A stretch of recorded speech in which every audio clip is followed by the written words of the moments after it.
주님과 동행의 39일 차입니다.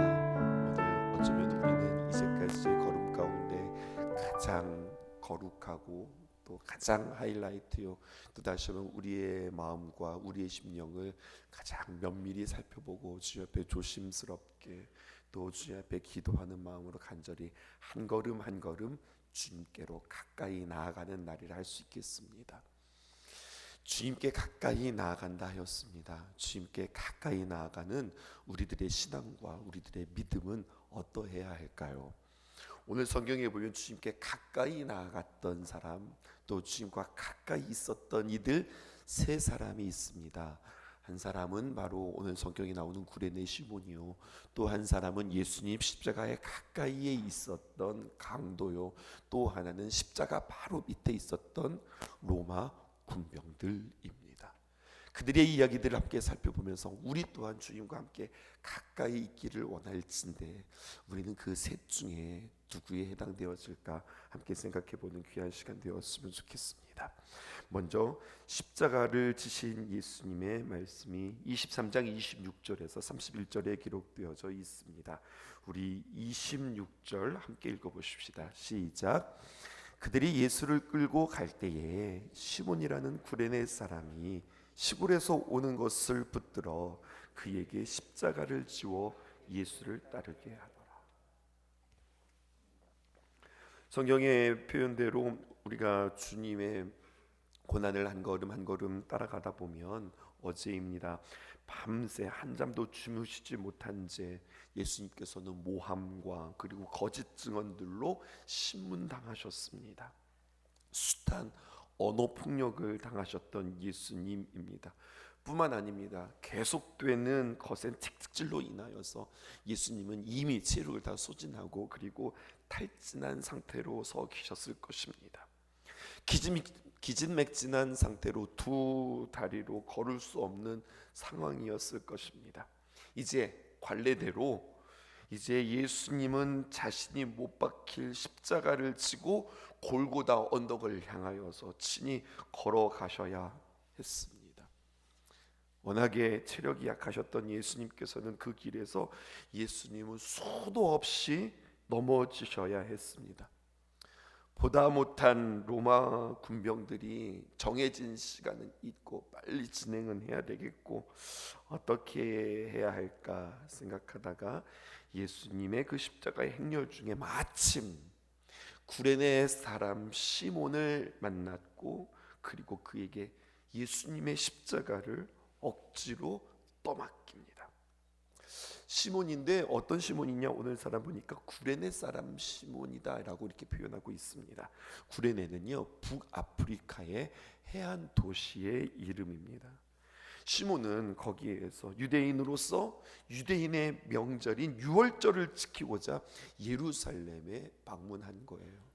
우리로 말하면 진짜 많이 어렵고 시간도 없고 형편도 어려운 가운데 그래도 시간 내고 돈을 잘 모아서 마음의 준비해서 내가 성지순례 간다, 이 마음으로 정말로 고대했던 시간들이고 준비했던 시간들입니다. 그런데 말입니다, 본의 아니게 예루살렘에서 정말로 그 당시에 참 이슈였던 예수님의 사건에 휘말려서 그의 입장에서는 참 재수없게, 참 운도 없게, 어떻게 저 죄인의 십자가, 그 십자가를 내가 지고 골고다까지 운반해야 되는 일들을 나에게 맡겨지느냐, 그는 아주 마음이 못마땅했습니다. 그런데요 여러분, 그의 인생의 결말이 오늘 누가복음이 아닌 로마서에 기록되어져 있습니다. 로마서 16장 13절 볼까요? 구레네 시몬과 관련되어서 이런 표현이 있습니다. 주 안에서 택하심을 입은 루포를 기억하십시오. 그의 루포와 그의 어머니를 문안하라. 그의 어머니는 곧 내 어머니라. 오늘 지금 사도 바울이 이 로마서에서 그가 이제 로마서를 마무리하면서 감사하는 사람들의 이야기들이 등장하는데, 로마서의 말미에 전하는 문안 인사 가운데 말미에 루포라고 하는 사람이 등장합니다. 요거 확인하시고 마가복음 15장 21절에 있는 말씀입니다. 마침 알렉산더와 루포의 아버지인 구레네 사람 시몬이 시골로부터 와서 지나가는데 그들이 그를 억지로 같이 가게 하여 예수의 십자가를 지우고, 이제 여러분들 확인하실 수 있겠습니까? 로마서에 있는 말씀과 마가복음의 말씀을 연결해 보면 루포가 누구인가? 시몬, 구레네 사람 시몬의 아들이었습니다. 로마서 16장에서 언급하고 있는 루포, 그의 어머니는 구레네 사람의 시몬의 아들이고 구레네 시몬의 아내였다고 하는 이야기입니다. 이것을 통해서 우리는 무엇을 알 수 있을까요? 구레네 사람 시몬이 나중에 훗날 초대교회가 세워지고 귀한 바울의 문안을 받는 가문, 바울 가운데 기억이 되어지는 가문, 믿음의 사람, 복음의 역사를 위하여서 드려진 사람임을 우리는 확인하게 되어지는 겁니다. 바울은 루포의 어머니, 즉 구레네 시몬의 아내의 자신의 영적인 어머니로 그렇게 여기면서 나의 어머니 이렇게 표현하고 있습니다. 영적인 어머니라 함은 그녀가 영적인 삶을 살았고 주님 앞에서 얼마나 귀한 사랑으로 많은 사람들을 품고 살았는지, 자기가 낳은 자식은 아니지만 그 주님의 귀한 사랑을 경험하고 얼마나 많은 사랑을 베풀면서 살았는지, 그래서 사도 바울이 나의 어머니다 라고 이야기하는 걸 보면 그가 얼마나 사도 바울을 사랑하고 섬겼는지 우리는 알게 되어집니다. 또한 초대교회의 안디옥 교회 그 리더가 구레네 사람 시몬이었음을 우리는 또 유추할 수 있습니다. 이 모든 이야기들을 우리가 함께 유추해보고 종합해보면 억지로 진 십자가의 사람, 재수 없었던 사람처럼 보이지만 그의 삶의 인생의 결말을 보게 되어지면 그의 아내와 그리고 그의 자녀들이 예수님께 드려지고 예수님을 증거하는 삶을 살았음을 보게 되어집니다. 생각해 보실까요? 왜? 라고 하는 말 우리는 함께 이야기하면서 살아갑니다. 하필이면 이라고 하는 이야기들을 우리는 말하면서 살아갑니다. 왜 내가 하필 창피를 당하고 조롱과 핍박의 소리를 들어야 하는가? 왜 내가 이런 어려움을 당해야 하고 왜 내가 이런 신경을 써야 하며 왜 나는 이렇게 수치를 당해야만 하는가? 이 무거운 십자가를 지난을 받아야 되는 이유가 무엇인가? 우리가 투덜투덜하면서 살아갈 수 있기 쉬운데 구레네 사람 시몬도 처음에는 투덜투덜 되었다고요. 그런데 주님과 가까이 있던 그의 걸음은 나중에는 감사요 기쁨이요 재수가 없었다가 아니라 야 만약에 내가 그 자리에 없었더라면 참 다행이었다, 내가 참 운이 좋은 사람이었다, 야 내가 그 예수님을 내가 도와서 주님과 함께 어깨를 나란히 하고 십자가를 옮겼단 말인가, 내가 그렇게 귀한 영광스러운 일들을 감당했단 말인가, 그날을 다시 한번 회상하며 감사하며 주 앞에 영광 돌렸을 것입니다. 구레네 시몬이 그렇게 투덜투덜거렸던 그 시몬이 심령의 변화가 있게 되었습니다. 예수님과 함께 그 길을 걷다 보니 그의 마음이 녹아지고 그렇게 올라간 골고다의 언덕, 해골의 언덕이 그에게는 죽음의 언덕이 아니라 생명의 언덕이 되었고, 본의 아니게 십자가에 달리시는 그 예수님을 아주 가까이에서 볼 수 있었던 은혜가 그들에게 있었으며, 십자가에서 외치는 그 예수님의 음성을 우리는 가상칠언을 여러분들과 함께 나누었는데 그는 그것을 예수님의 육성으로 직접 듣게 되어지는 귀한 은혜를 누리게 되었다고 하는 사실입니다. 놀라운 깨달음을 얻게 되어지는 거죠. 내가 예수님의 십자가를 대신 진 것이 아니라 예수님이 내가 져야 하는 십자가를 대신 진 거구나. 자기가 생각할 때에 내가 예수님의 십자가를 대신 져드렸어 라고 생각했는데 깨닫고 보니 아니, 내가 져야 할 십자가를 예수님이 지신 거구나, 이것을 깨닫게 되었다고요. 여러분들에게도 오늘 다시 한번 도전합니다. 우리의 신앙의 여정에 있어서 어쩔 수 없이 억지로 어떻게 하다 보니 그렇게 우리가 끌려서 우리가 본의 아니게 그렇게 내가 그 자리에 서게 되어지는 것은 아닌지요.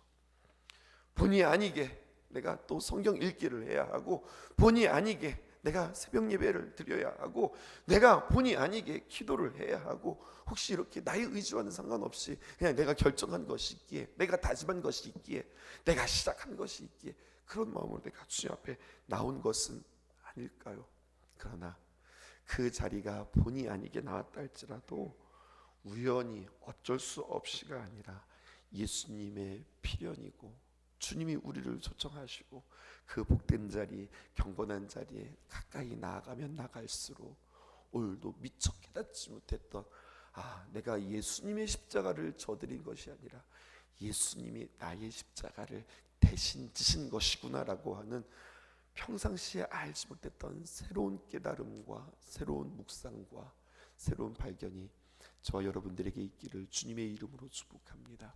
오늘 여러분들 주님과 함께 동행하면서 금식하시고, 마음의 감동이 되어지는 대로 금식하시고, 또 주님 앞에 나와 오래 기도하시고, 또 오늘 저녁에 나와서 우리가 성경 읽기를 하고 여러 가지 많은 경건의 시간들을 통하여서 그렇구나, 내가 알지 못하였는데 바로 그런 은혜가 있구나, 이것을 깨달을 수 있는 저와 여러분 되어지기를 원합니다.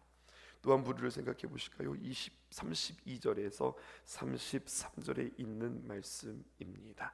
우리 함께 읽어보십시다. 또 다른 두 행악자도 사형을 받게 되어 예수와 함께 끌려가니라. 거기서 예수를 십자가에 못 박고 두 행악자도 그렇게 하니 하나는 우편에 하나는 좌편에 있더라.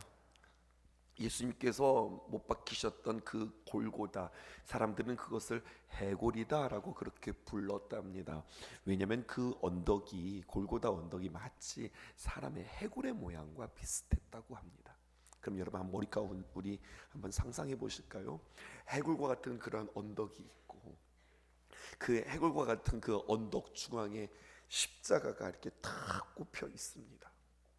그리고 그 십자가에 꼽혀 있는 그곳에 예수님께서 매달리셨고, 그리고 매달리신 그 예수님께서 거기서 모든 고난을 당하시고 피를 흘리시고 눈물을 흘리시고, 그리고 물을 흘리신, 물과 피를 쏟으신 그 십자가가, 그 십자가를 통하여서 그 해골에 닿게 되었습니다. 그냥 이 이미지로 또 여러분들에게 이 이야기를 회화적으로 여러분들에게 표현합니다. 그랬더니요, 어떤 역사가 일어납니까? 해골, 죽은 그 자리가, 마치 시체와 같은 그 자리가 예수 그리스도의 거룩한 보혈이 적셔지자 죽음이 생명으로 변화되어지는 놀라운 역사가 이미지적으로, 그러니까 주님에게는 그냥 우연이라고 하는 것이 없습니다. 회화적으로, 이미지적으로도 오늘 우리에게 그렇게 보여주는 모습입니다. 36절에서 38절에 있는 말씀 우리 함께 교독하겠습니다. 군인들도 희롱하면서 나와 신 포도주를 주며 이르되 내가 만일 유대인의 왕이면 내가 너를 구원하라 하더라. 그의 위에 이는 유대인의 왕이라 쓴 패가 있더라. 두 번째 사람들이 있는데요, 그 바로 누구십니까? 십자가 밑에 군병들이었습니다. 인류의 죄를 구속하기 위해서 기가 막힌 현장에 지금 군병들이 서 있습니다. 그런데 그들은 어떻게 하고 있습니까? 제비 뽑고 있습니다. 희롱하고 있습니다. 그리고 그 예수님을 조롱하고 있습니다. 엄청난 십자가의 사건 밑에서 아무런 감동도 깨달음도 없이 그냥 관행대로, 그들이 제비 뽑는 것은 그 당시에 관행이었다고 그러거든요. 제비 뽑기 하면서 네가 가질래, 내가 가질래.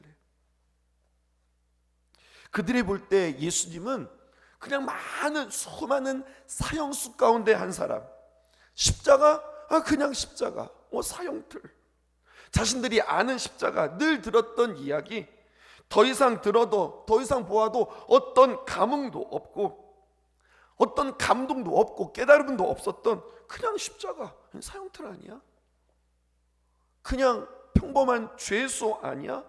십자가에서 뭐라고 이야기하든 그의 눈빛이, 그의 외침이, 그 가운데 있었던 모든 일들이 자신에게는 아무런 의미가 없는, 아무런 감흥이 없는 그러한 이들도 오늘 성경에서 우리에게 이야기해주고 있습니다. 마지막으로 보실까요? 42절에서 43절입니다. 또 하나 십자가 곁에 있었던 이들이 있는데 우리가 잘 알고 있었던 두 강도입니다. 42절은 제가, 43절은 여러분들 읽어보실까요? 이르시되 예수여 당신의 나라에 임하실 때에 나를 기억하소서 하니. 예수께서 이르시되 내가 진실로 내게 이르노니 오늘 내가 나와 함께 낙원에 있으리라 하시니라. 예수님께서 그 십자가에서 많은 말들을 하지 않으셨습니다.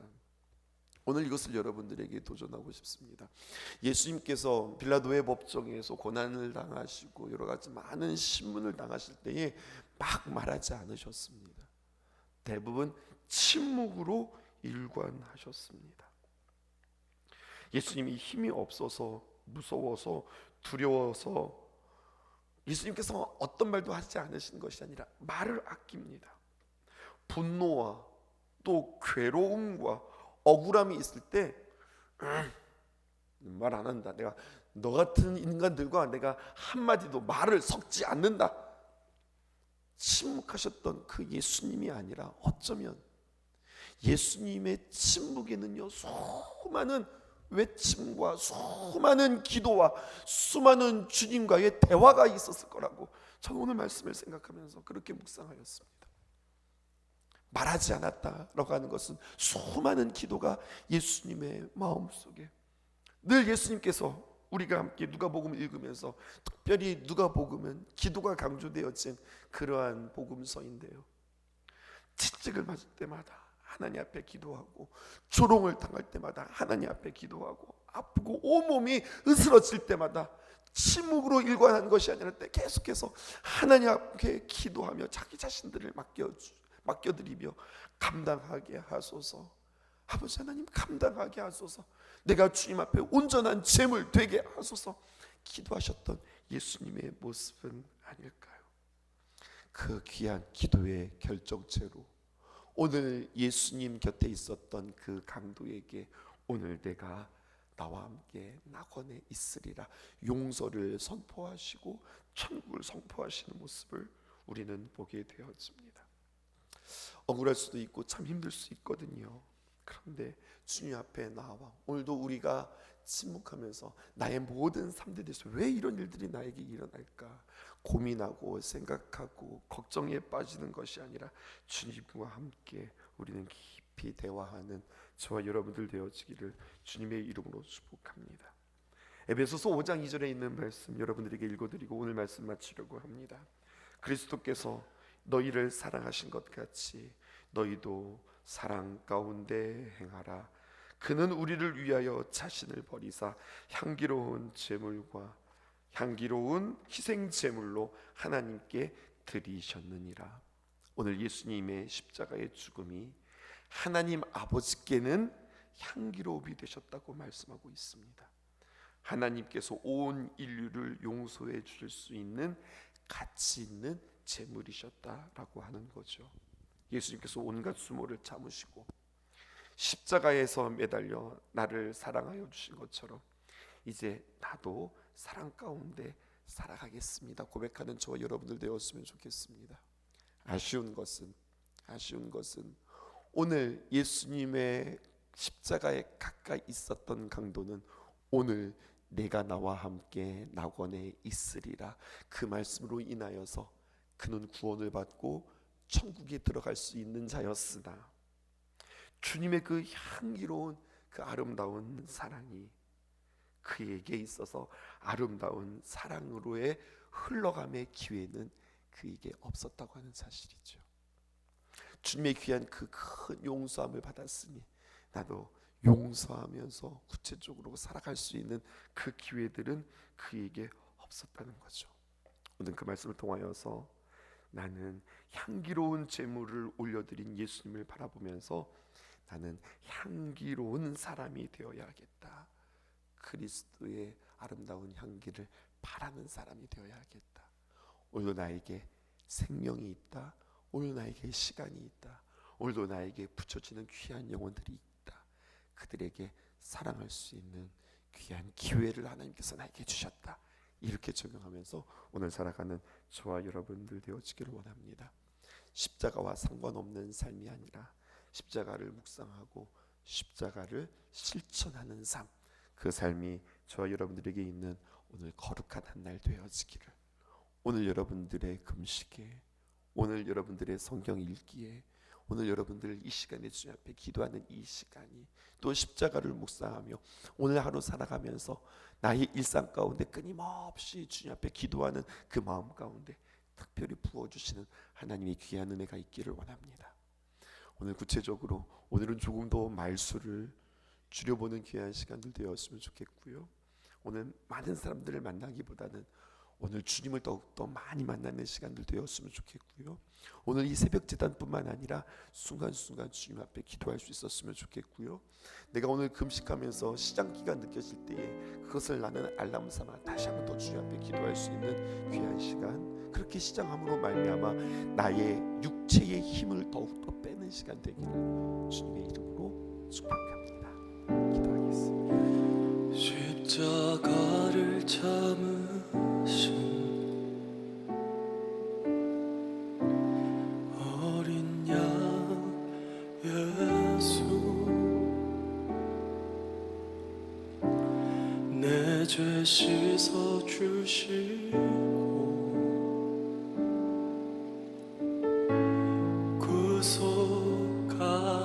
구속하셨네.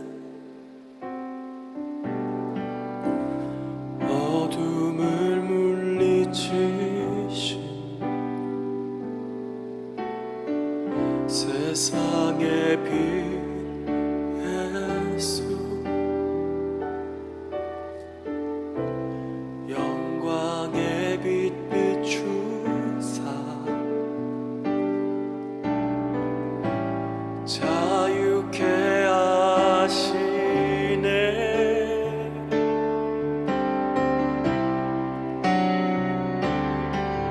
예수 하나님의 완전한 사랑, 예수